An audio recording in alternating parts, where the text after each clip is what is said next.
Hey everybody, welcome to the Kind Art Museum where art is so beautiful, and we have a special guest with us today. A robotic artist who has made so many artworks in his lifetime. The artist Alan Rath is here with us today. I'm on, if there, you can ask questions at the end. There's no questions right now. So we are here.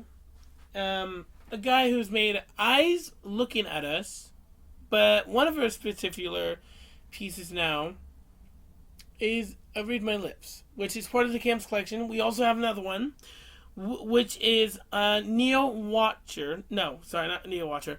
That's the Arts collection.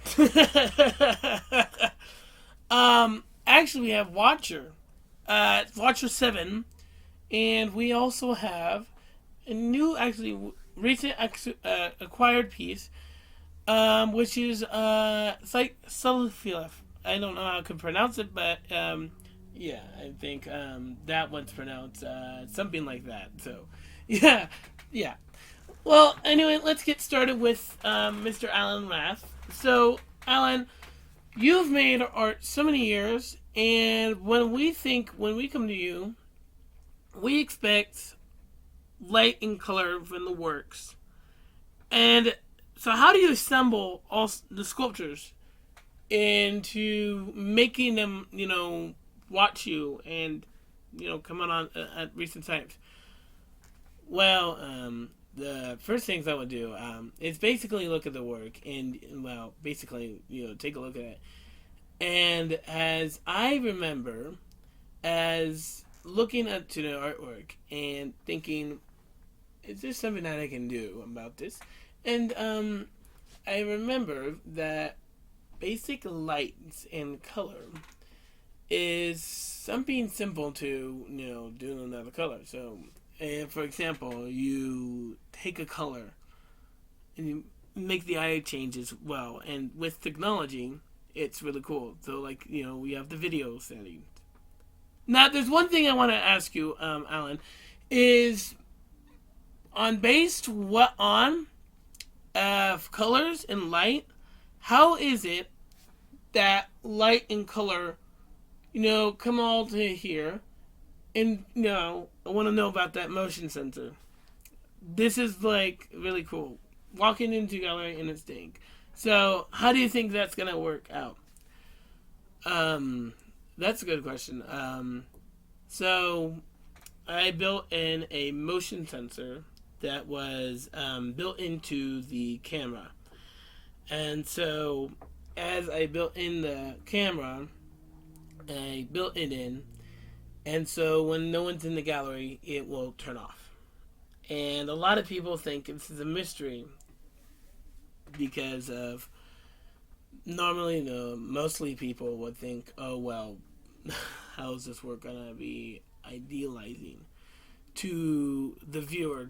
And then once they walk in, the eyes start rolling around again because of the motion sensor. So when we think, how do we think of looking at an artwork and it's watching you? You have your privacy data, you have, CCTVs watching around, and basically these things are watching you, including those eyes that you've made in your lifetime, and people think they're watching people's phones or what they're doing in privacy. What is your intake on that? And so, for our reasons, it's for us, right? So as I know, many years of art I've done is looking at every single piece and thinking all these, data, and it stores data. And basically, it sometimes might go fast, sometimes it might go slow. It might even somehow stop for a minute and think. It's also a thinking process. For example, when you have a brain of thinking of a criticism,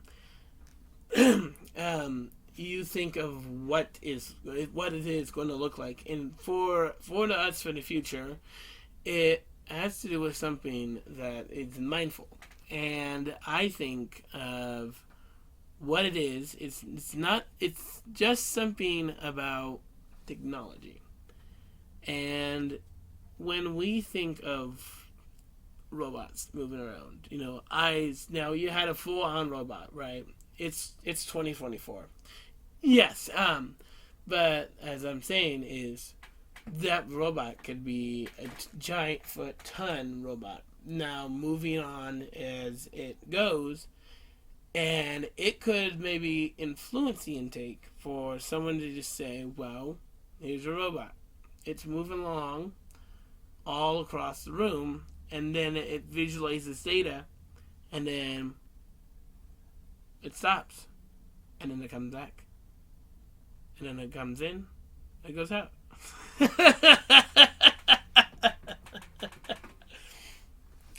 Now, those technologies that we're all seeing here is basic technology. So, all that technology is basic in such a way that technology can't disappear. Technology is going to be here forever. It will stay here forever. It will not leave this earth at all. Because we own the technology and you could have started it.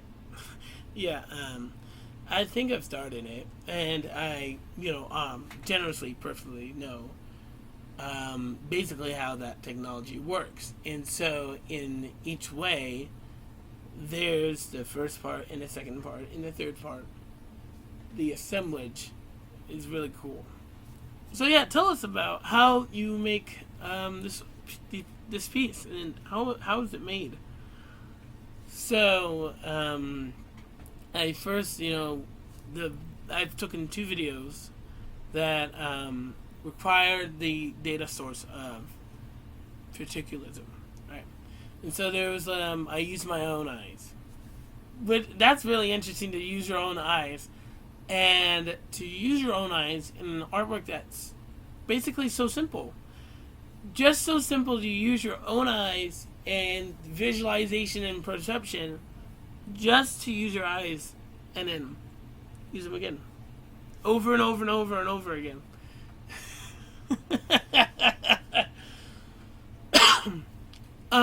And so the next step is to use that video, but put it in a way that could, maybe look like it's looking around. So there's these plastic LCD screens that I used that influence on the artwork. And so the artwork could come from many, many, many, many things. Technology is really getting crazy these days. Yes. And we'll go on to the final question I have for you, which is later. So, and then after that, then comes the things that go around on the eyes and those black things. Those, yeah. So, the black things that I'm talking about. Basically, the eyes that I've done were just basically metal shaped plastic, I think, that has been all around and simplified. And so the eyes that we get is just, darkness, this complete darkness. And so we take those eyes, for example, and we use those eyes, the things, and then after that, then you use the motion sensor. Yes, I use the motion sensor on the artwork, and then just put it there, for example, and then you have your eyes washing around. And so, yeah, that's really interesting to know about why and how those works get used to data breaches and everything. So, yeah, security and everything. And it's really odd to know that a lot of people say, I would hide under a mask. Yeah, well, I know people hiding under a mask and everything, but it's not that simple. It's not really that simple. It's basic tiers and everything, and it's completely obliterated because no one can understand why and how the data and signals from our hide when data's gonna try and catch us.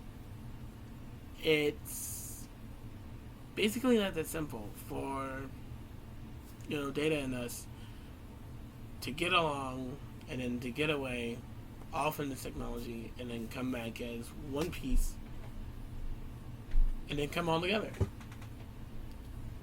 So let's talk about different types.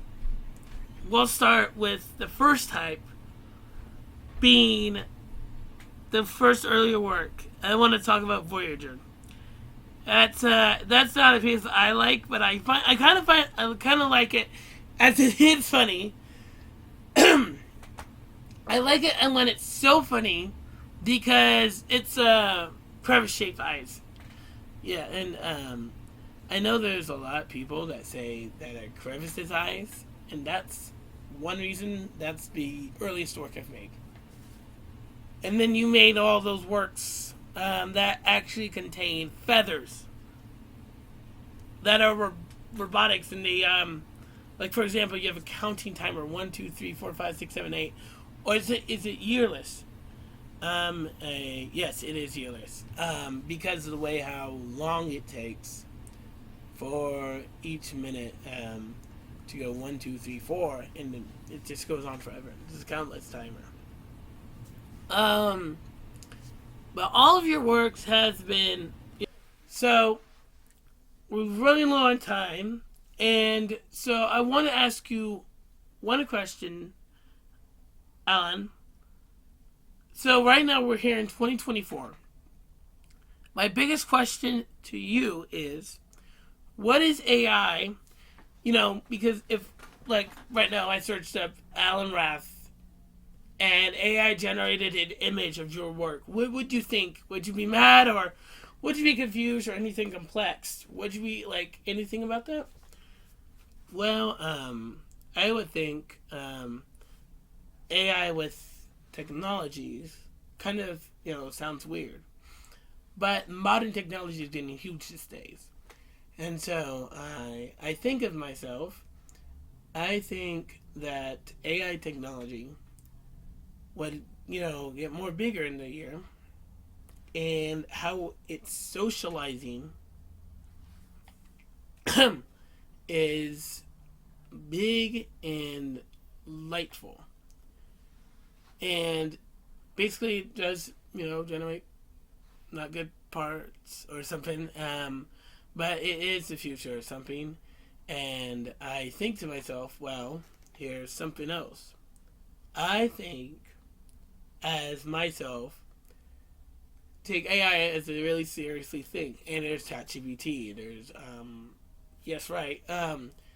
ChatGPT, Copilot, many of those things are, Dream AI. So mostly pictures, scripts, codes. That could be a thing for if I started using AI as a technology, then I would actually use it in such a way.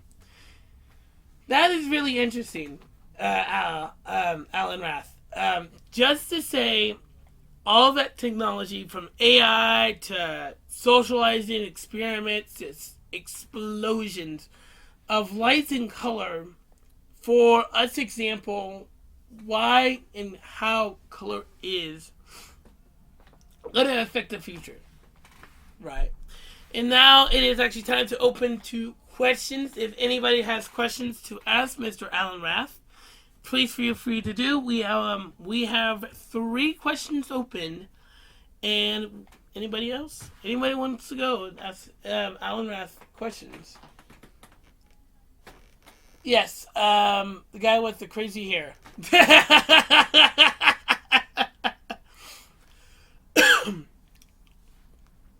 So my question to you, Alan, is basically when art is made, what is your personality for all of us to think of art in such a way. Now, I do know, like, you don't have any in the Museum of Modern Art. You have some maybe at the San Francisco Museum of Art. But is something like that possibly true? I think there is something about that. I've never remembered. But I think I do have artwork at the San Francisco Museum of Modern Art.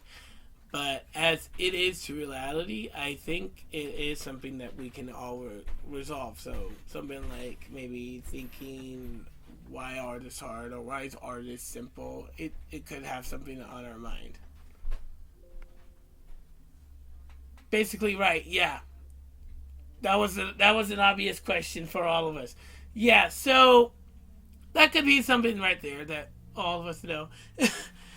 Two questions left. So, let's see. I'll choose by me, and then Alan can choose the next one. Yeah, I'll choose my director of art cultural services. So basic art. So I know that everybody talks about technology, and we know about technology. So how do we create a single itemized technology that we could create?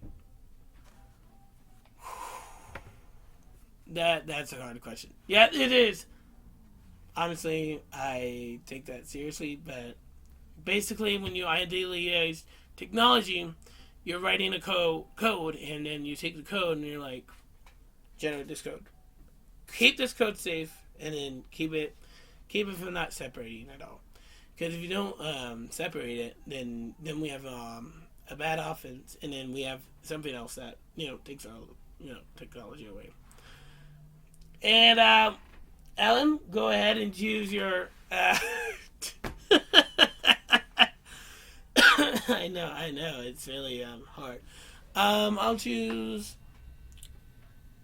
your video manager, Ron. Ron, I think Ron. Yeah, Ron. Um, so anyway, I know, but all of these pieces you have made, my favorite would be the one that moves. How did you actually do that one? I okay, so and the way I made that work was I had put a code in, and people going also. There's also ones that like you raise up and then you go down and you raise up again, and then yeah, you can play with my work. It's really interactive.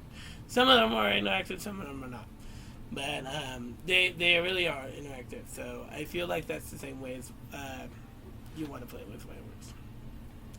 Well, that was a fascinating artist talk with the good artist, Alan Rath.